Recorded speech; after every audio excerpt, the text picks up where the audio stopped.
Auto वाले खड़े, सारे के सारे सिंधिकम सिंधिकम सिंधिकम, है ना। जिस शादी में गए वो शादी और पैसे वाले लोगों की, वहां भाई साहब पैसे की लगा दूं डेरी। जम्मू कश्मीर में लद्दाख का नाम सुना? लद्दाख मरुस्थल है, पूरा पहाड़ है, पूरा पूरा क्या है, बर्फ से ढका हुआ पहाड़ है, बर्फ पड़ती है भयंकर वाली, पर होता कुछ ही नहीं, होता कुछ नहीं, इसलिए डेजर्ट है अपने आप में। तो लद्दाख का डेजर्ट है, जबकि है क्या वो पहाड़। ये बात क्या, डेजर्ट का मतलब लोग समझते हैं कि धोरे हैं, मिट्टी की टीले, सैंड ड्यून्स है। मैं हमेशा कई बार कहता हूं कि राजस्थान के लोगों को, जयपुर के इधर वाले लोगों को ज्यादातर को ये लगता है कि जैसलमेर बाड़मेर में मिट्टी के टीले ही टीले हैं। एक ही नहीं है वहां। मिट्टी के टीले वाला जो मरुस्थल है वो है बीकानेर, चूरू, हनुमानगढ़। जैसलमेर बाड़मेर बापड़े छोटे छोटे छोटे छोटे टीले, इतने चूरू के हर गांवड़े में पड़े हैं।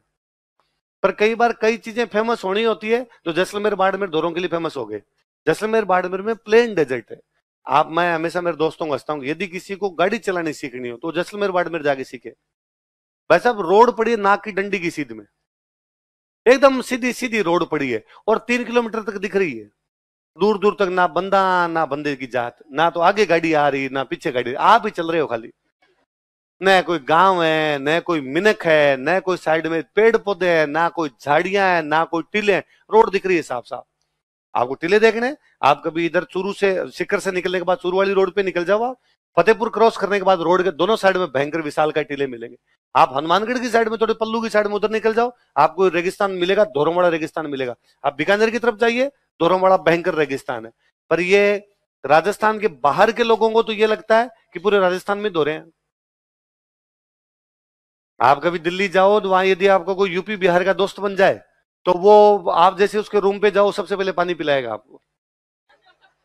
उसे लगा तुम जन्म जन्म के प्यासे हो, तुम्हारी आत्मा तृप्ति।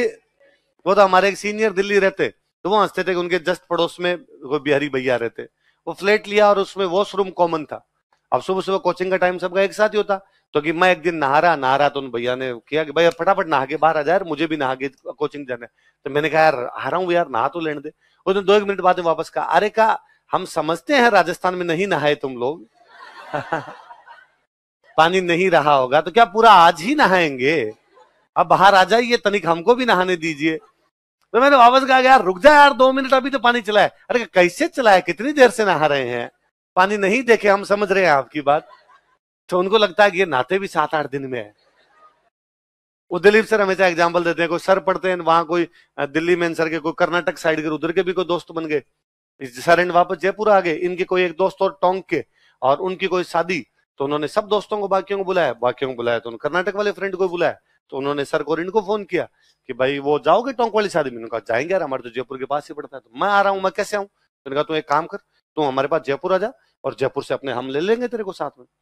वो जयपुर ट्रेन में आ गया। अब वो सोच के आया कि मैं राजस्थान जा रहा हूँ, मैं जयपुर स्टेशन पे उतरूंगा, उतरते ही बाहर ऊंट की सवारी करता हुआ जाऊंगा उनके पास, और रास्ते में कुछ पनिहारियां मिलेगी पानी लेने के लिए जाती हुई, मैं रास्ते में उनसे भी बातचीत करता हुआ जाऊंगा। उसके दिमाग में वैसी थियरी। अब वो यहाँ उतरा, उतर के भाई जयपुर स्टेशन के बाहर चकाचौंध ऑटो वाले खड़े, सारे के सारे सिंधिकम सिंधिकम सिंधिकम, है ना। सारे वो खड़े रहते हैं उधर। तो आपने, आप तो कैब हो गई, इस टाइम कैब नहीं हुआ करती थी, तो ऑटो वाले भैया लगा के खड़े रहते थे। तो उसने कहा कि यार, उसने सर को इनको वापस फोन किया कि भाई मुझे वो कैसे आऊं मैं आपके पास? तो कैसे क्या है, ऑटो पकड़ और ऑटो पकड़ के आ जा। तो उसने कहा यार मैं कैमल सफारी नहीं कर सकता क्या इधर? तो इनको लगा मजाक कर रहा है, इनका तू यार आजा यार फटाफट चलते हैं। अब वो यहाँ आ गया जयपुर। अब ये बरसात में, यही कोई बरसात की सीजन में कोई शादी थी। आप जयपुर से टोंक जाएंगे ना, पूरी रोड में दोनों तरफ हरियाली है, भयंकर भयंकर हरियाली, खूब अच्छी दिखती है रोड, अपने टोंक रोड एकदम। टोंक साइड में फसलें होती भी अच्छी है। अब उसका और दिमाग खराब, उसको लगता था राजस्थान में लोग नागे रहते होंगे, इनके पास कपड़े भी नहीं होंगे, बाप रे पास गरीबड़े से होंगे, खाने के दाने भी नहीं होंगे, फसलें इनकी होती नहीं है। अब उसको चकाचौंध, जिस शादी में गए वो शादी और पैसे वाले लोगों की, वहां भाई साहब पैसे की लगा दूं डेरी। वहां नोट उछल रहे हैं। वो वापस आते थे, उसने पूछा कि मैं राजस्थान देखना चाहता हूँ।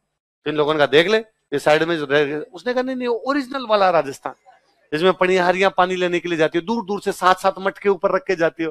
उनका वैसा राजस्थान कहीं भी, वैसा गोल फिल्मों में है, बाकी वैसा राजस्थान तो जयपुर से इधर वाले लोगों को लगता है जैसलमेर बाड़मेर में दोहरे हैं, राजस्थान से बाहर वालों को लगता है पूरे राजस्थान में क्या है, जो ये सच्चाई।